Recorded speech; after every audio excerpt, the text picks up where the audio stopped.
하겠습니다. 중대재해처벌법 이외에 정부가 진정성을 보이는 것이 먼저입니다.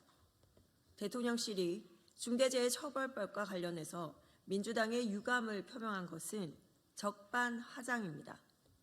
오히려 노동자에게 민생을 외면한 것은 죽음의 일터를 강요하는 윤석열 정부와 국민의힘입니다. 노동자의 안전을 지키는 것이 민생을 외면하는 것입니까?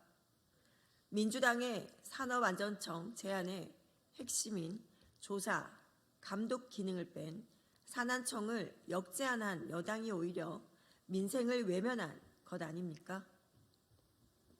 2년이나 유예기간이 있었는데 그동안 아무것도 안 하던 윤석열 정부와 국민의힘이 민생 외면을 운운하다니 가증스럽습니다.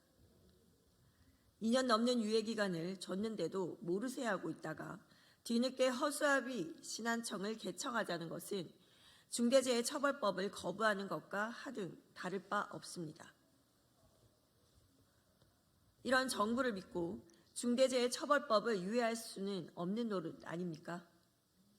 윤석열 정부의 진정성 없는 약속에 어떻게 노동자의 안전과 생명을 맡길 수 있습니까? 정부 여당에게 민생은 국민에 대한 무한 책임이 아니라 야당을 공격하기 위한 명분에 불과합니까? 민생을 말하려면 그동안의 무책임을 반성하고 제대로 된 대책을 들고 왔어야 합니다. 안전보건관리 체계를 구축해 노동자의 안전을 확보하는 것은 정부의 책임입니다. 그런데 무책임하게 시간만 허비한 정부가 실질적 대책을 제안한 야당을 비판하다니 파렴치합니다. 지금이라도 산안청 설립 등 노동자의 안전을 담보할 진정성 있는 대책을 내놓는 것이 국민의 삶을 챙기는 정부의 자세임을 명심하기 바랍니다.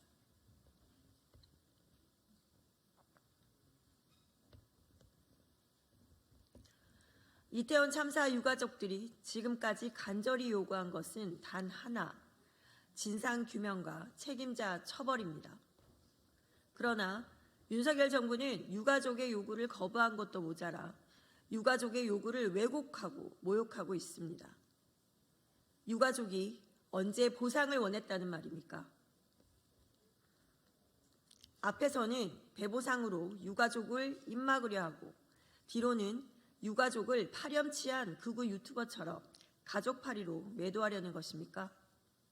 비정하다 못해 인면수심의 정부입니다.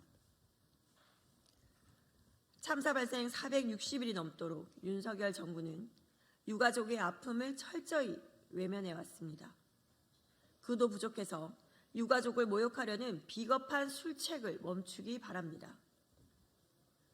지난 세월호 참사 당시 정부는 무엇을 위해 존재하느냐는 물음에 정부와 정치권은 국민의 안전에 대한 국가의 책임을 명확히 했습니다. 그런데 윤석열 정부는 이러한 사회적 합의를 부정하며 국민의 생명은 국민 스스로 지키는 것이고 정부는 아무 책임도 없다고 말하는 것입니까?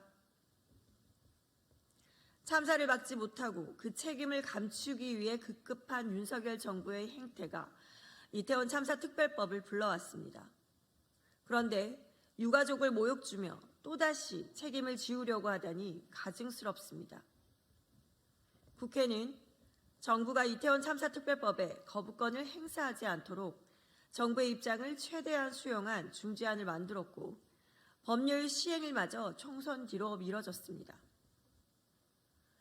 국회의 중재안마저 거부하고 진상조사 특조위 구성의 편향성 운우냐며 유가족을 욕보이지 마십시오. 윤석열 정부는 희생자분들의 한을 풀고 유가족들의 멈춰진 시간을 다시 흐리게 할 길은 특별법뿐임을 명심하기 바랍니다.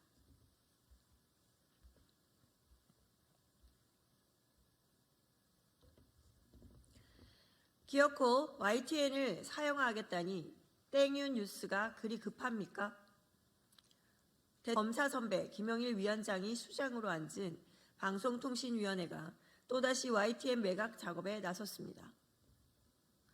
총선을 앞두고 중공영 방송을 사용하여 하루라도 빨리 땡뉴 뉴스를 완성하려고 애가 탑니까? 벌써부터 불법, 졸속, 특혜 배각 논란이 끊이질 않습니다. 무엇보다 법원이 판시했듯이 방통위가 방통위원 2명만으로 한 의결은 위법의 가능성이 다분합니다. 더욱이 방통위 취임식에서 공영방송이 정치와 자본, 내부의 힘에 좌우되지 않고 중립성과 공정성을 제고하도록 하겠다고 밝힌 김용일 위원장이 중공영방송의 민영화를 서두르는 이유가 무엇입니까? 또한 유진그룹은 오너의 검사 뇌물 사건, ESG 평가 최하위, 불법 산지 적용 및 유진투자증권 손실 돌려막기 등 논란이 끊이질 않는 기업입니다. 김 위원장이 자신의 말을 뒤집고 위법 가능성에도 숱한 논란을 감수하고 무자격 기업에 YTN을 넘기겠다니 정권의 지시입니까? YTN 민영화는 위법성 논란과 특혜 시비를 피할 수 없을 것입니다. 김용일 위원장은 이동관 전임위원장의 말로가 어땠는지 명심하기 바랍니다. 이상입니다. 감사합니다.